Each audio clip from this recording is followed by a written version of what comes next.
This is Mistakes in the Making. Hi, I'm Sandrene Mathews, and I'm here to talk about mistakes. Anyone that knows me knows I enjoy discussing the emotional and psychological aspects of being a creative, and what I'm sharing today is definitely on brand with that. The mistake I want to talk about, and that I still struggle with from time to time, is self-doubt. Unless you've been working in the industry for decades, and sometimes even then, it's unlikely you have encountered every possible scenario on set, and certainly not to the point where you're an expert at everything. Best case scenario, you'll be about 85% qualified for the next job you're offered. Maybe you've directed teenagers, but not 6 and 7-year-olds. Maybe you've been a wardrobe assistant to great mentors. This is your first opportunity to be a costume designer. Maybe you've gaffed a Moonlight set before, but only on horror films. Maybe you were a PA on a lot of student films, and this is your first major production. So there's always some level of fake it till you make it, and that's involved in filmmaking. The problem is, we work so hard trying to convince everyone else we can do the job, we forget to convince ourselves. The first time I was in the first assistant director on a feature, my qualification level was a generous 60%. Things started out fine. Pre-production went smoothly. I trained my second and thought she had a good grasp on the job.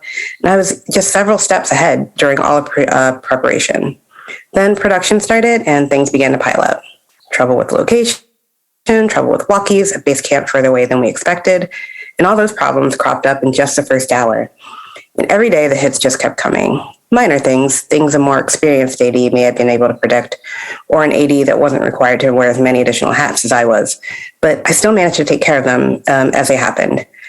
I'd classify them as things that weren't truly my fault, but they were my responsibility. And I'd try to think of ways to improve them as I moved forward. On the inside, I was barely treading water, but on the outside, things were still going fairly well. That's until something happened that was my fault. It was a relatively small thing, like forgetting one actor was supposed to go in a different vehicle than everyone else. But after putting out so many fires throughout the day and the week, that was my straw. That was a moment I lost total confidence in myself. And from there on out, my attempts at regaining control of the set were futile, because in the back of my mind, I was beating myself up over all the failed attempts to perform. I kept thinking that once we got through our heaviest work days, I could finally breathe and recoup, as well as get more than 3 hours of sleep at night. But that opportunity never came, and on our last really intense day, I was let go. I spent the following weeks going over and over in my head all the things I'd done wrong and what I could have done better. As sad as I was about not being able to finish out the shoot, I was even more upset with myself for letting everyone down by not being good enough. Once shooting wrapped, I talked to the producer. She still had really great things to say about me and didn't bring up the laundry list of failures I was certain she'd have. Instead, she echoed something we talked about a few times, but I hadn't really focused on until that moment. She said she was waiting for me to step up and lead, but instead I lost control. So in the end, it wasn't the things I did wrong or the things that I didn't know that were my demise. It was that I was trying so hard to make everyone believe in me, I didn't spend the necessary time to believe in myself. On paper, I was extra prepared for the job as I knew it, but not for the many unknowns, and more importantly, for how much I would get in my own way. The more I think back on it, the more I took every step just hoping that it was the right one. And as I said, even with this knowledge, it's a mistake I still make.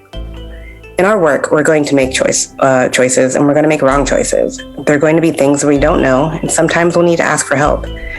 I don't encourage anyone to accept a job that's well beyond their scope of qualifications, but most of the time, you're more qualified than you think. It's important to believe that you are where you're supposed to be so that others can have the opportunity to believe it too. So that's me. Thank you, Bonsai, for having me. You can find me on Twitter, Instagram at I am Sandrene. Thank you all for listening. You've been listening to Mistakes in the Making. If you have your own mistake that you've made while in the film industry and you want to let others know so they don't make the same mistake, reach out to us at contact@bonsai.film and we'll take it from there. You can also reach out to us on social media at _Bonsai Creative on Instagram and Twitter. And you can search for us on YouTube and Facebook by searching for Bonsai Creative. You can also visit our website where we have industry insights and links to all of our podcasts and so much more at www.bonsai.film. And thank you for listening.